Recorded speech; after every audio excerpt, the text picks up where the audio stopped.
여러분이라면 평생 모은 재산을 자식에게 모두 넘길 수 있으신가요? 저는 아들을 믿었습니다. 하지만 그 믿음은 단 3일 만에 산산조각 났습니다. 나는 올해 73이다. 이 나이가 되면 삶이라는 것의 무게를 안다고 생각했다. 기쁨이 얼마나 오래 가는지, 슬픔이 얼마나 깊이 파고드는지, 사람이 사람을 얼마나 배신할 수 있는지. 반세기 넘게 이 세상을 살아오면서 나는 그 모든 것을 조금씩 배워왔다. 적어도 그렇게 믿었다. 봄이었다. 창밖에 벚꽃이 피어 있었다. 남편이 떠나고 처음 맞이하는 봄이었다. 박종태, 내 남편의 이름이다.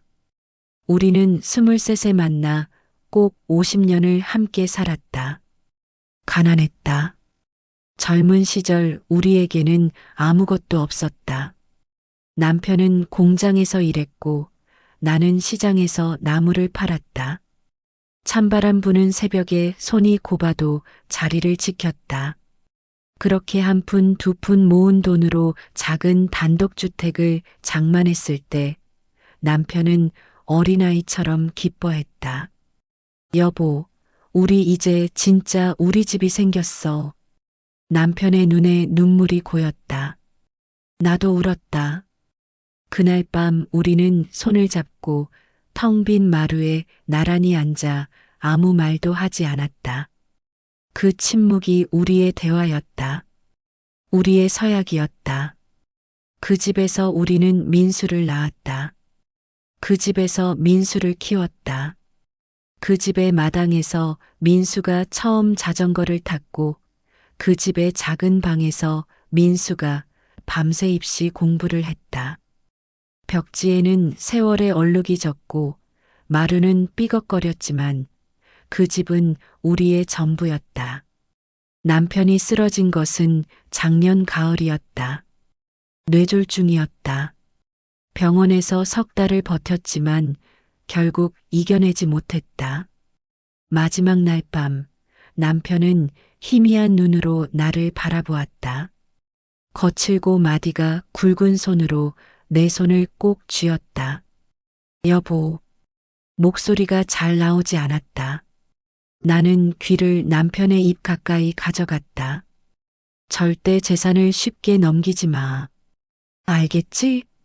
나는 고개를 끄덕였다. 왜 그런 말을 했는지 그때는 이해하지 못했다. 민수가 있는데, 우리 아들이 있는데, 걱정할 것이 무엇이 있겠냐고 생각했다. 남편은 다음날 새벽에 눈을 감았다. 장례를 치르고 나서 나는 처음으로 혼자가 된다는 것이 무엇인지 알았다. 집은 갑자기 너무 넓어졌다. 남편이 앉던 자리가, 남편이 즐겨보던 뉴스 시간이, 남편이 마시던 보리차 냄새가 모든 것이 빈자리처럼 느껴졌다. 밥을 차려도 먹는 것인지 먹는 신용을 하는 것인지 구분이 안 됐다. 잠을 자도 자는 것 같지 않았다. 새벽에 눈을 뜨면 옆자리가 차가웠고 그 차가움에 다시 잠들지 못했다. 그때 민수가 왔다. 엄마, 밥은 먹고 있어? 얼굴이 너무 수척해졌잖아. 아들은 장을 봐왔다. 냉장고를 채워주었다. 이것저것 반찬을 만들어 밀폐 용기에 담아 냉장고에 넣어주었다. 며느리도 가끔 따라왔다. 말이 많지 않은 사람이었지만 그래도 왔다. 손자 지훈이는 할머니 하고 달려와 안겼다. 그 온기가 좋았다. 주말이면 어김없이 민수가 왔다. 병원 검진이 있으면 데려다 주었다. 뭔가 고장이 나면 고쳐주었다. 혼자 들기 무거운 짐도 들어주었다. 나는 그 모습을 보며 생각했다. 역시 내 아들이야. 복이 많은 사람이구나, 나는. 그렇게 생각했다. 그 시절이 얼마나 행복했는지 모른다. 아들이 있다는 것만으로도 누군가 나를 걱정해 준다는 것만으로도 주말 오후 창가에 앉아 아들이 손질해 준 화분을 바라보며 나는 괜찮다고 생각했다. 남편은 가고 없어도 아들이 있으니 괜찮다고. 지금 생각하면 그것이 얼마나 위태로운 안도였는지. 사람은 믿고 싶은 것만 믿는다. 보고 싶은 것만 본다. 나는 민수의 효심을 보았지. 민수의 눈빛 뒤에 무엇이 있는지는 보지 않았다. 아니, 보지 않으려 했을지도 모른다. 이미 한 사람을 잃고 또 무언가를 의심한다는 것은 너무 필요한 일이었으니까. 그날은 초여름이었다. 민수가 평소보다 일찍 왔다. 혼자였다. 며느리도 지훈이도 없었다. 거실 소파에 앉아 한동안 말이 없더니 조심스럽게 입을 열었다. 엄마, 나 좀 어려운 얘기해도 돼? 나는 리모컨을 내려놓았다. 말해봐. 요즘 사업이 좀 자금이 필요한데 대출이 영 안 나와서 담보가 없으면 은행도 안 해준다고 하고 나는 아무 말도 하지 않았다. 엄마, 그러니까 집 명의만 내 앞으로 잠깐 돌려주면 어떨까 해서 그 담보로 대출받고 나중에 사업 정리되면 다시 엄마 앞으로 돌려놓을게. 심장이 이상하게 뛰었다. 집, 명의. 그 두 단어가 뇌리를 스쳤다. 남편의 목소리가 떠올랐다. 절대 재산을 쉽게 넘기지 마. 나는 망설였다. 갑자기 무슨 소리야? 그건 좀. 엄마, 잠깐만이야. 진짜 잠깐만. 사업만 궤도에 오르면 바로 돌려놓을게. 빠르면 6개월, 길어도 1년이야. 나는 고개를 저었다. 그래도 집을 그렇게 쉽게. 아버지가 살아계셨으면 뭐라 하셨겠어. 그 순간 민수의 눈이 붉어졌다. 엄마, 나 설마 엄마 재산 뺏겠다는 게 아니잖아. 어차피 나중에 내가 받을 거잖아. 지금 좀 일찍 받는 것뿐이야. 눈물이 볼을 타고 흘렀다. 민수가 우는 모습을 마지막으로 본 것이 언제였는지 기억이 나지 않았다. 아마 고등학교 때 수능 성적이 나왔을 때였던가. 나는 그 눈물에 무너졌다. 내 자식인데 설마 나쁜 마음이 있겠어. 어차피 내가 가면 다 민수 거인데 지금 힘들다는데 도와줘야지. 나는 천천히 고개를 끄덕였다. 그럼 예금도 지금 갖고 있는 예금도 있는데 그것도 같이 이전할게. 사업 자금 쓰고. 민수의 눈물이 뚝 그쳤다. 엄마, 진짜? 그래. 내 아버지 없는데 내가 도와줘야지. 그날 밤 나는 오랜만에 깊이 잠들었다. 아들을 도왔다는 마음에 홀가분했다. 남편에게는 미안했지만 살아있는 아들이 힘들다는데 어떻게 모른 척하냐고 당신도 이해해 줄 거라고 마음속으로 중얼거렸다. 변호사 사무실은 조용하고 깔끔한 곳이었다. 약속한 날 민수가 차를 몰고 왔다. 나는 가방 안에 도장을 챙겼다. 남편과 함께 쓰던 우리 가정의 도장. 서류들이 테이블 위에 가지런히 놓여 있었다. 변호사가 설명을 했다. 무슨 말인지 잘 들리지 않았다. 이미 결정이 난 일이었으니까. 펜을 쥐었다. 손이 조금 떨렸다. 서명란에 이름을 썼다. 도장을 꺼냈다. 잉크패드에 도장을 눌렀다. 그리고 서류 위에 찍었다. 탁! 그 소리가 귓속에서 이상하게 오래 울렸다. 민수는 환하게 웃었다. 내가 살면서 그 아이의 그렇게 환한 웃음을 본 적이 있었나 싶을 만큼. 엄마, 걱정 마. 평생 모실게. 진짜야. 나는 고개를 끄덕였다. 아들의 웃음이 그렇게 환하니 그것만으로도 좋다고 생각했다. 돈이 뭐가 중요하냐? 아들이 잘 되면 그게 내 것 아니냐? 나는 스스로를 달랬다. 돌아오는 차 안에서 민수는 라디오를 틀었다. 경쾌한 노래가 흘렀다. 나는 창밖을 바라보았다. 여름 하늘이 높고 파랬다. 하루가 지났다. 이틀이 지났다. 민수에게서 연락이 왔다. 짧은 안부 문자였다. 엄마, 밥 먹었어? 나는 웃으며 답장했다. 응, 먹었어. 너도 잘 먹고 다녀. 3일째 되던 날 오후였다. 며느리에게서 전화가 왔다. 오라고 했다. 민수도 집에 있다고 했다. 나는 별 생각 없이 갔다. 지훈이 보고 싶기도 했고 밥 한 끼 같이 먹을 수 있을까 싶기도 했다. 가는 길에 손자 좋아하는 과자를 샀다. 거실에 앉자마자 며느리가 말했다. 어머니, 이제 따로 사시는 게 좋겠어요. 처음에는 무슨 말인지 이해하지 못했다. 뭐라고? 저희도 이제 생활이 있잖아요. 어머니 방을 지훈이 공부방으로 써야 할 것 같아서요. 나는 귀를 의심했다. 내 방? 내가 그 방에 살고 있지 않았다. 나는 지금 내 집에 살고 있었다. 아니, 며칠 전까지는 내 집이었던 곳에 아들을 바라보았다. 민수는 고개를 숙이고 있었다. 눈을 마주치지 않았다. 아무 말도 하지 않았다. 민수야. 아들은 고개를 들지 않았다. 민수야, 이게 무슨 소리야? 잠시 침묵이 흘렀다. 시계 소리가 크게 들렸다. 며느리가 다시 말했다. 어머니, 요즘 노인 복지관이나 시니어 주거 시설도 잘 되어 있다고 하던데요. 알아보셨어요? 나는 손에 들고 있던 과자 봉지를 테이블 위에 내려놓았다. 손이 떨렸다. 다리도 떨렸다.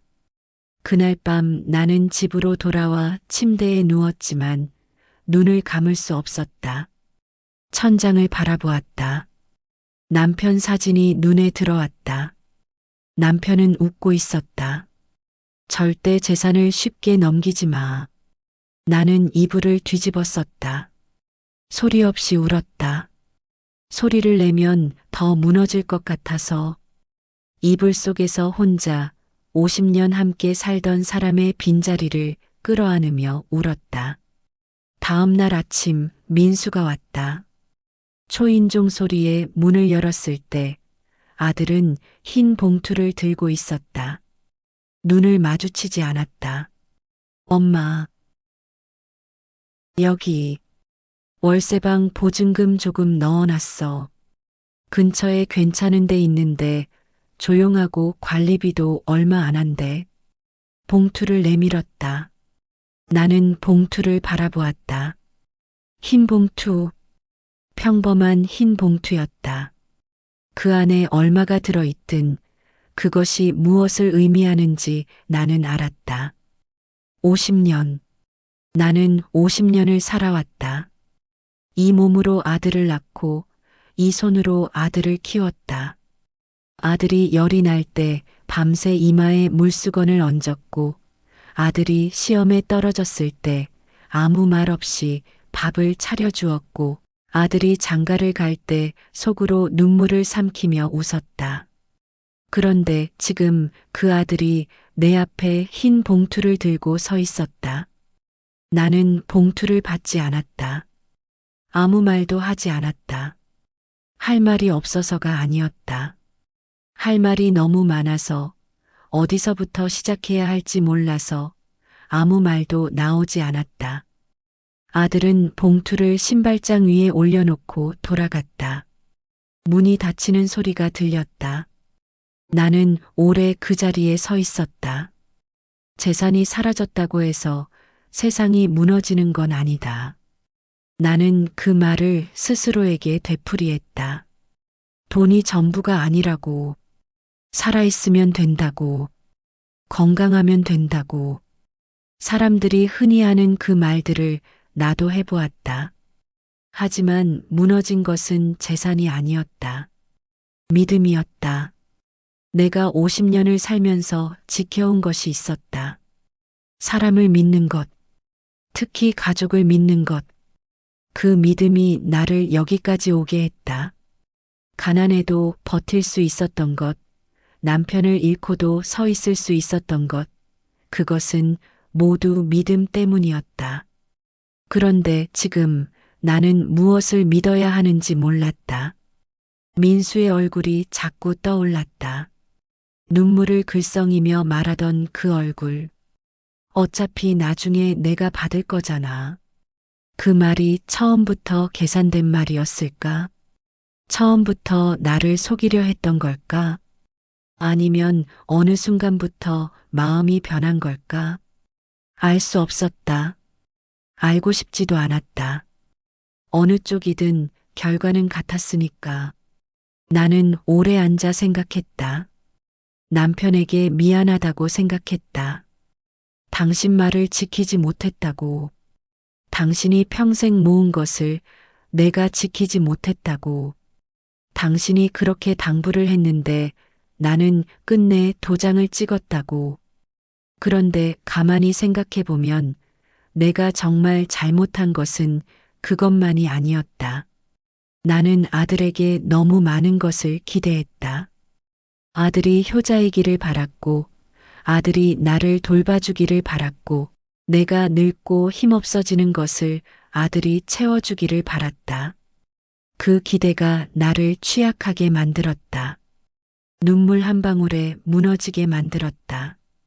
사람은 자신이 원하는 것을 볼 때 판단력을 잃는다. 나는 아들의 효심을 보고 싶었고, 그래서 보였다고 생각했다. 나는 지금도 그 집 근처를 가끔 지나친다. 마당에 내가 심은 장미가 있었는데 잘 크고 있는지 모르겠다. 현관 앞 화분의 국화는 물을 얼마나 자주 줘야 하는지 며느리가 알지 모르겠다. 마루 세 번째 칸이 유독 삐걱거리는데 조심해서 밟아야 한다는 것도, 그 집에 대해 내가 아는 것들을, 이제 그 집에는 내가 없다. 봉투 안의 돈으로 작은 원룸에 들어왔다. 창문이 하나뿐이고 부엌과 방 사이에 구분이 없는 곳이다.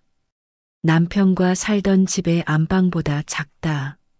그래도 깨끗하고 조용하다. 이웃 할머니들이 가끔 안부를 물어준다. 처음 몇 달은 밤마다 울었다.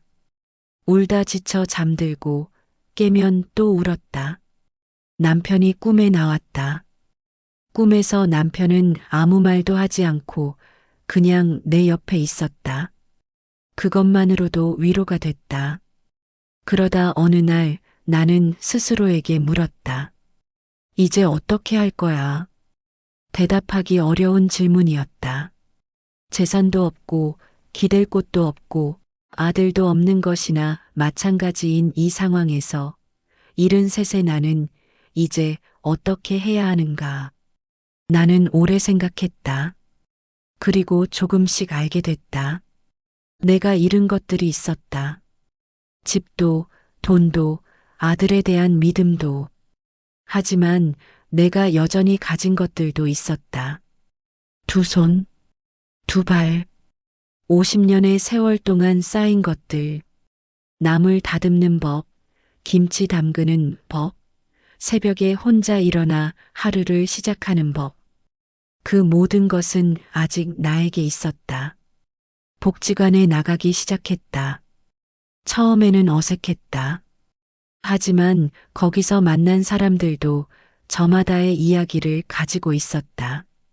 나만 힘든 것이 아니었다. 나보다 더 힘든 사람들도 있었다. 그 사람들이 그래도 웃는 것을 보면서 나도 조금씩 웃는 법을 다시 배웠다. 법률 상담도 받았다.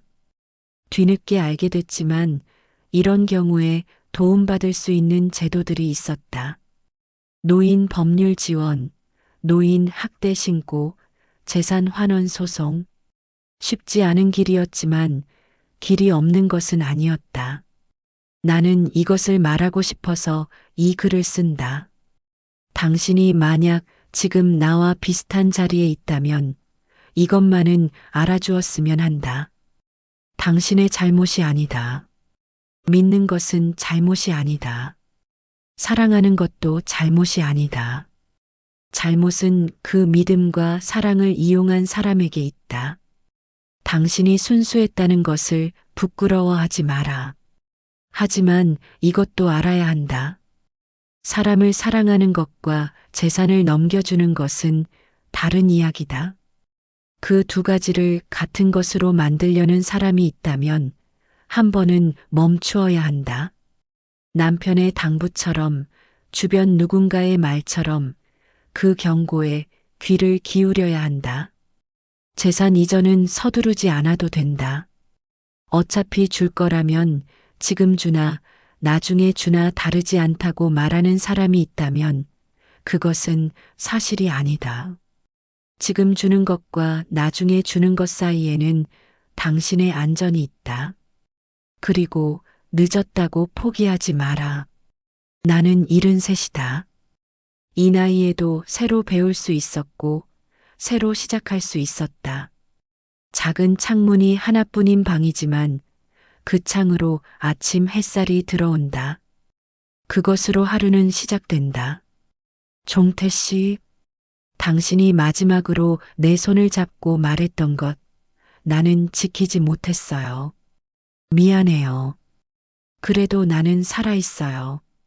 여전히 새벽에 일어나서 당신이 좋아하던 보리차를 끓여요. 혼자 마시지만 그래도 끓여요. 아들한테는 원망보다 걱정이 돼요. 그게 더 이상한 일인지도 모르죠. 하지만 그게 부모인가 봐요. 그렇게 해놓고도 아들이 잘 됐으면 하는 마음이 있어요. 당신도 그랬을 거예요. 나이가 드니까 알겠어요. 사람은 믿을 수 있는 사람과 믿으면 안 되는 사람이 따로 있는 게 아니에요. 같은 사람도 때에 따라 달라질 수 있어요. 그걸 미리 알 수는 없어요. 다만 너무 많은 것을 한꺼번에 내어주지 않는 것, 그것만은 할 수 있는 거더라고요. 내년에도 봄이 오겠죠. 또 벚꽃이 피겠죠. 나는 그때도 살아있을 거예요. 복지관 친구들과 꽃구경 갈 거예요. 당신도 어디선가 잘 지내고 있죠? 보고 싶어요. 하지만 이것은 시작에 불과했습니다. 집을 떠난 뒤 저는 더 충격적인 진실을 알게 됩니다. 부모 재산은 살아계실 때 넘기면 안 된다. BS 믿는 자식이면 괜찮다.